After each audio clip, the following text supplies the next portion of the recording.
जय श्री राधे। पूज्य श्री सद्गुरुदेव भगवान के चरणों में प्रणाम।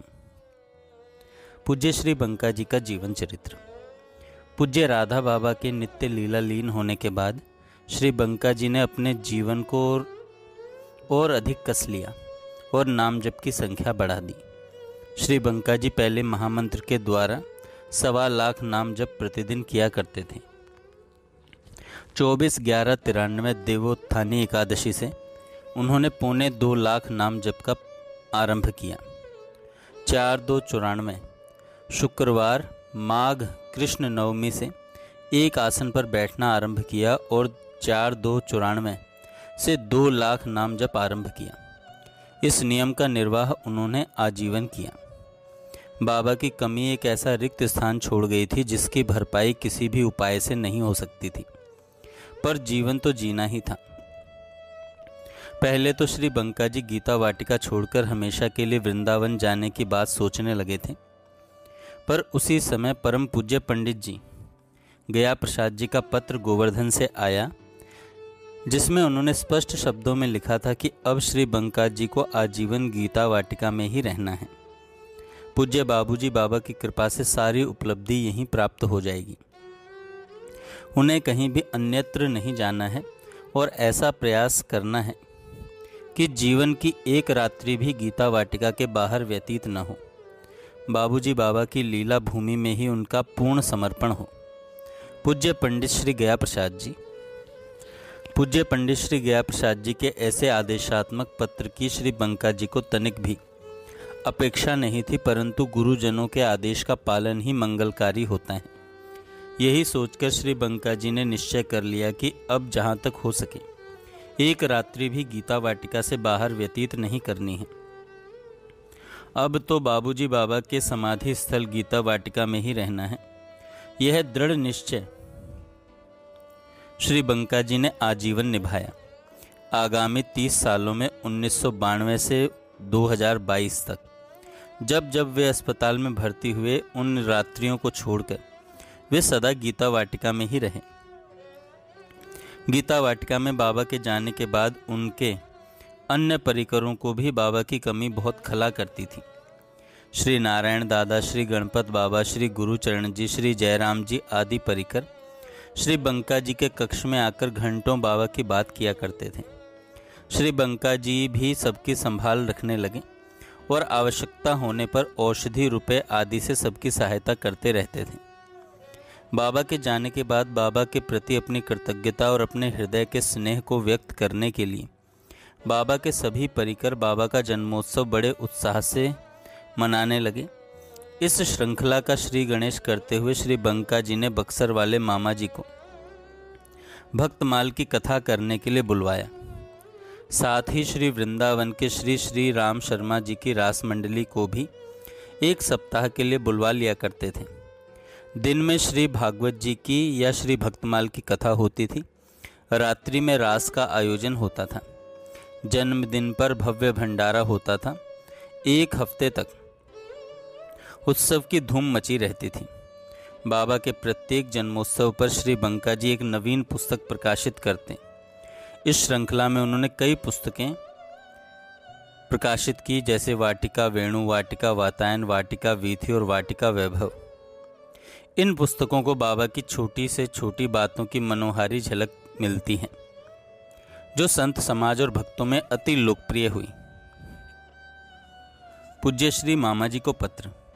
गोरखपुर निवासी श्री मनमोहन जाजोदिया जी और उनकी धर्मपत्नी श्री अनीता जाजोदिया जी श्री बंका जी के परम कृपा पात्र रहे। 90 के दशक में एक बार श्री मनमोहन जी ने श्री बंका जी से प्रार्थना भरे शब्दों में कहा, बंका भैया आप मुझे दीक्षा दे दीजिए। श्री बंका जी ने अस्वीकार करते हुए श्री मनमोहन जी से कहा, बाबूजी बाबा किसी को दीक्षा नहीं देते थे। अगर दीक्षा लेनी ही है तो किसी संत से लेनी चाहिए। मैंने आज तक किसी को दीक्षा नहीं दी है। अगर दीक्षा लेने की अत्यधिक चाह आपके मन में है तो आप परम पूज्य श्री नारायण दास भक्तमाली जी, जिन्हें लोग प्रेम से बक्सर वाले मामा जी के नाम से पुकारते हैं, उनसे दीक्षा ले लीजिए। वे बड़े अच्छे संत हैं। पूज्य मामा जी ने अपने भक्तों को दीक्षा पूज्य मामा जी भी अपने भक्तों को दीक्षा नहीं दिया करते थे, पर बंका जी से अत्यधिक प्रेम होने के कारण उन्होंने श्री मनमोहन जी को शिक्षित किया। दीक्षा के बाद मनमोहन जी पूज्य मामा जी के पास अक्सर आते जाते रहते थे। श्री बंका जी के आमंत्रित करने पर श्री मामा जी भक्तमाल की कथा कहने के लिए पूज्य श्री राधा बाबा के जन्मोत्सव पर कई बार गीता वाटिका भी पधारे और अपनी रसमयी वाणी से प्रेम भरी कथा सुनाकर जन जन को भाव विभोर कर दिया। एक बार की बात है, कई साल से श्री भक्तमाली जी का गीता वाटिका आगमन नहीं हुआ था। श्री मनमोहन जी श्री बंका जी के पास आए और उन्हें बताया कि वे श्री मामा जी से मिलने के लिए बक्सर जा रहे हैं। इतना सुनते ही श्री बंका जी प्रसन्न हो गए और उन्होंने झट से कहा, बहुत अच्छा, बड़े दिनों से उनका यहाँ आगमन नहीं हुआ है, मेरा एक पत्र उनको दे देना। श्री बंका जी ने तुरंत कागज कलम लेकर पत्र में श्री मामा जी को एक पंक्ति लिखी, दरस बिन दूखण लागे नैन। लिफाफे को बंद करके यह पत्र श्री मनमोहन जी को दे दिया। मनमोहन जी पूज्य मामा जी के पास पहुंचे और प्रणाम करके श्री बंका जी को पत्र दिखाया। पत्र पढ़ते ही मामा जी के नेत्र सजल हो गए। उन्होंने उसी पत्र के नीचे एक पंक्ति में उत्तर लिखा, पंख होते तो उड़ आती रे। मात्र 2 पंक्तियों में 2 प्रेमी जनों की सारी वार्तालाप पूर्ण हो गई। ऐसा मधुर और घनिष्ठ प्रेम था श्री मामा जी और श्री बंका जी का। कुछ विनोद के क्षण। एक बार श्री बंका जी की कमर में दर्द था, अतः वे एकदम सीधे चलने में असमर्थ थे। कुछ टेढ़े टेढ़े चल रहे थे। गीता वाटिका में अखंड हरिनाम मंडप के सामने श्री मल्ल साहब से उनकी भेंट हो गई। श्री मल्ल साहब पूज्य बाबा के परम आत्मीय थे। उन्होंने श्री बंका जी को इस भांति कष्ट पाकर चलते देखा तो प्रश्न किया, बंका जी आज क्या बात है, आप टेढ़े टेढ़े कैसे चल रहे हैं? श्री बंका जी ने तनिक मुस्कुराते हुए उत्तर दिया, क्या करूं, उपासना ही टेढ़े की है। अब ऐसा रसीला उत्तर श्री बंका जी देंगे, इस बात की तो श्री मल्ल साहब ने कल्पना भी नहीं की थी। यहाँ टेढ़े से अर्थ है श्री कृष्ण। इस बात को श्री मल्ल साहब समझते थे। वे हंसते हुए उन्होंने कहा, वाह वाह बंका जी, आपकी हाजिर जवाबी लाजवाब है। एक बार श्री बंका जी कमर और पीठ के दर्द से परेशान थे। वे दर्द के मारे रुक रुक करके झुके हुए चल रहे थे। पूज्य बाबा के एक परम भक्त थे, श्री राम इकबाल सिंह। वे रेलवे में बागवानी के अधिकारी थे। पूज्य राधा बाबा के जाने के बाद भी प्रति रात्रि गीता वाटिका में बाबा को श्री रामचरितमानस सुनाया करते थे। वे गीता वाटिका आए जब श्री बंका जी श्री राधा कृष्ण साधना मंदिर में परिक्रमा लगा रहे थे। तब श्री राम इकबाल सिंह ने प्रेम पूर्वक कहा, बंका जी क्या मैं आपको अपने कंधे पर उठाकर ले चलूं?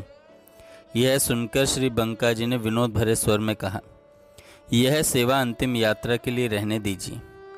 श्री बंका जी की विनोद युक्त वाणी सुनकर श्री राधा कृष्ण साधना मंदिर में उपस्थित सभी लोग हंसने लगे। एक बार मैं श्री बंका जी के पास बैठी थी। साथ में मेरे दोनों पुत्र देवऋषि और ऋषि भी थे, जो उस समय 10-12 वर्ष के छोटे बालक थे। परिवार के और भी कुछ लोग आसपास बैठे हुए थे। साधारण चर्चा चल रही थी। श्री बंका जी अपनी लकड़ी की अलमारी में बच्चों के खिलौने, खट्टी मीठी चूर्ण की गोली रखा करते थे और बड़े प्रेम से उनके पास आने वाले बच्चों को दिया करते थे। उन्होंने मुझसे कहा, लाली उठ, वहाँ खिलौने और चूर्ण की गोली रखी हुई है, सब बच्चों को दें, देवऋषि और ऋषि को दें। मैंने उठकर इंगित स्थान से खिलौने और चूर्ण की गोली का डब्बा उठा लिया और सभी बच्चों को देने लगी। फिर श्री बंका जी ने वहाँ बैठे बड़ों की ओर संकेत करते हुए कहा, इन लोगों को भी चूर्ण दें। मैंने उपस्थित सभी जनों को वो दिया। सब लोग स्वाद ले लेकर चूर्ण की गोलियां खाने लगे। श्री बंका जी सब ध्यानपूर्वक देख रहे थे। उन्होंने फिर कहा, अब तू भी चूर्ण ले ले। मैंने विनोद युक्त वाणी में कहा, दादाजी आप इन चूर्ण की खट्टी मीठी गोलियों से मुझे टरकाना चाहते हैं, परंतु मेरी मांग तो कुछ और ही है। इन चूर्ण की गोलियों से मेरी मांग पूरी नहीं होगी।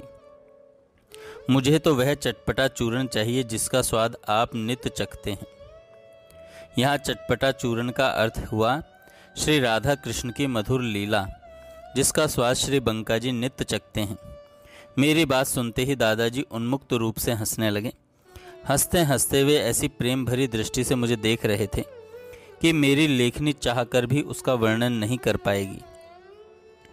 मेरी बात की गहराई को समझते हुए हंसते हुए श्री बंका जी ने कहा, री लाली, तू बड़ी चंट हो गई है। उनके मुख से ये वाक्य सुनकर सभी लोग हंस पड़े। श्री बंका जी की आध्यात्मिक स्थिति। एक दिन श्री बंका जी के कक्ष में एकांत अवसर पाकर मैंने उनसे कहा, दादाजी, मुझे आप अपनी आध्यात्मिक स्थिति के बारे में कुछ बताएं। सदा की भांति आत्मसंगोपन स्वभाव से प्रेरित होकर श्री बंका जी ने मेरी बात को टालते हुए उत्तर दिया, लाली, इसमें बताना क्या है। बाबूजी बाबा के सहारे यहाँ गीता वाटिका में पड़ा हूँ। मैं गरीब आदमी भला कर भी क्या सकता हूँ। जो करना है वे ही करेंगे। वे परम समर्थ हैं। उनके उत्तर को सुनकर मैं मुस्कुराने लगी। मैंने कहा, दादाजी, यह उत्तर आप दूसरों को दीजिएगा, मुझे निराश मत कीजिए। अपने बारे में कुछ बताएं। श्री बंका जी भी मुस्कुराने लगे। उन्होंने मंद मंद हंसते हुए कहा, लाली, बाबूजी बाबा अपने आश्रित निज जनों को मधुर भाव की निकुंज उपासना बताया करते थे। इस गोपी भाव की उपासना का विस्तृत वर्णन बाबूजी ने अपने अद्भुत ग्रंथ श्री राधा माधव चिंतन में किया है। मैं भी उसी के अनुसार भावना करने का प्रयास करता हूँ। यह गोपी भाव की साधना साधन सापेक्ष नहीं है, यह तो गुरुजनों के कृपा सापेक्ष है। श्री बंका जी की बातों को सुनकर मुझे पूरा अनुमान हो गया कि वे अपने बारे में कुछ भी बताना नहीं चाहते हैं। उनकी बात को बीच में ही काटते हुए बाल सुलभ हट करते हुए मैंने कहा, दादाजी, सिद्धांत पक्ष की बातें आप मुझे बता रहे हैं, जबकि आप भली प्रकार से जानते हैं मैं आपसे आपकी निजी अनुभूतियों के बारे में प्रश्न कर रही हूँ। प्रशांत महासागर ऊपर से अत्यंत गंभीर दिखता है, पर उसमें अनंत मोती होते हैं। ठीक ऐसे ही आप भी हैं। आप मधुर मधुर लीला रस की बातों को छिपाकर मुझे केवल सिद्धांत पक्ष की ही बातें बता रही हैं। आज तो कृपा करके अपनी अनुभूतियों के बारे में, अपनी आध्यात्मिक स्थिति के बारे में कुछ बताइए।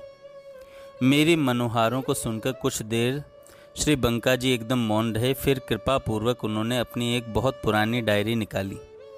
उसमें कुछ पन्नों को उलट पुलट करते रहे। मेरे प्रश्न के उत्तर में उन्होंने अपने मुख से तो कुछ नहीं कहा, पर डायरी में से कुछ देर के बाद एक पृष्ठ निकालकर मुझे पढ़ने को कहा। उस पृष्ठ पर जो लिखा हुआ था वह नीचे दिया जा रहा है। श्री हरि, निकुंज महल के चारों ओर फुलवारी है। फुलवारी के चारों ओर उद्यान है। उद्यान के चारों ओर उपवन है। उपवन के चारों ओर विशाल वन है। विशाल वन का विस्तृत फैलाव ही निकुंज राज्य की सीमा है। सीमा के चारों ओर की लंबाई कितनी है, इसका अनुमान लगा सकना कठिन है। एक बार किसी कार्य से चलती हुई मैं निकुंज राज्य की सीमा के प्रवेश द्वार तक आ जाती हूँ। प्रवेश द्वार पर आते ही एक विचित्र दृश्य देखने को मिलता है। श्री गणपति जी अपने गणों के साथ निकुंज राज्य की परिक्रमा लगा रहे हैं कि कोई विघ्न इस राज्य के भीतर प्रवेश न करने पाए। नवग्रह प्रवेश द्वार के सामने भूमि पर लौट करके प्रणाम कर रहे हैं। विप्र रूप धारण करके चारों वेद परस्पर में कह रहे हैं कि इस निकुंज राज्य की गाथा की कहीं कोई इति नहीं है। श्री वाल्मीकि जी, व्यास जी, याज्ञवल्क्य जी आदि महर्षि हाथ जोड़कर निकुंज राज्य की स्तुति कर रहे हैं। चारों सनकादिक द्वार की रज को बार बार अपने भाल पर लगा रहे हैं। अपने 1000 फणों से श्री शेष जी श्री प्रिया प्रियतम के पावन नाम का संकीर्तन कर रहे हैं। ब्रह्मा विष्णु महेश ये त्रिदेव विभोर वाणी में निकुंज राज्य की जय जयकार बोल रहे हैं। सभी मेरे लिए नित्य वंदे हैं। मैंने कहा, आप सभी भीतर आएं और विश्राम करें। सभी ने एक स्वर से कहा, प्रवेश करने का हमें अधिकार नहीं। यही हमारा सौभाग्य है कि इस प्रवेश द्वार की रज मिल गई है। मैं मन ही मन सोचने लगती हूँ कि ऐसे महान निकुंज राज्य में मेरा नित्य प्रवेश और नित्य निवास हैं। यह कितने बड़े सौभाग्य की बात है। युग युगांतर तक यह सौभाग्य नित्य निरवधि बना रहे। उपयुक्त डायरी के पृष्ठ को पढ़कर मेरे नैनों की अश्रुधारा बहने लगी। श्री बंका जी ने अत्यंत त्वरा पूर्वक वह डायरी मुझसे वापस ले ली। जब तक उनका शरीर इस धरा पर रहे तब तक यह बात किसी को भी नहीं बताने के लिए कहा। मैं उनके श्री चरणों को बार बार प्रणाम कर रही थी। उनके दिव्य सखी रूप को भी बारंबार प्रणाम कर रही थी और उनके सौभाग्य पर बली बली जा रही थी। बाद में यह प्रसंग उनकी डायरी के अन्य सभी पृष्ठ उनकी पुस्तक में प्रकाशित हुए, अभिलाषा अमृत पुस्तक में प्रकाशित हुए। प्रसंग है सन 2021 का। एक दिन श्री बंका जी ने अपने सेवक शिवराज को पुकारते हुए कुछ उच्च स्वर से कहा, हे शिवराज, जल्दी से आओ, मुझे तुरंत खड़ा करो, जल्दी आओ। शिवराज तुरंत उनके पास आया। उसे श्री बंका जी की बात सुनकर बहुत आश्चर्य हुआ। उसने कहा, बाबू, आप यह क्या बोल रहे हैं? पिछले 5-6 साल से तो आप कभी एक क्षण के लिए भी खड़े हुए नहीं हैं। हम आपको ऐसे खड़ा कर सकते हैं? कैसे खड़ा कर सकते हैं? आप गिर जाएंगे। श्री बंका जी ने अपने कक्ष के दरवाजे की ओर इशारा करते हुए कहा, देखो, श्री हनुमान जी महाराज साक्षात खड़े हैं। तुम मुझे खड़ा करो, मैं उनको प्रणाम करूंगा। जल्दी से मुझे खड़ा करो। शिवराज ने द्वार की ओर देखा जहां श्री बंका जी ने इशारा किया था। उसे वहां कोई दिखाई नहीं दिया। उसने फिर श्री बंका जी से कहा, बाबू, वहां कोई नहीं है, आप किसकी ओर इशारा कर रहे हैं? श्री बंका जी ने कहा, तुमको भले ही श्री हनुमान जी महाराज का दर्शन न हो रहा हो, वे तुमको देख रहे हैं, वे वहीं खड़े हैं। हम दोनों को देख रहे हैं। मुझे तुरंत खड़ा करो, मैं उनको प्रणाम करूंगा।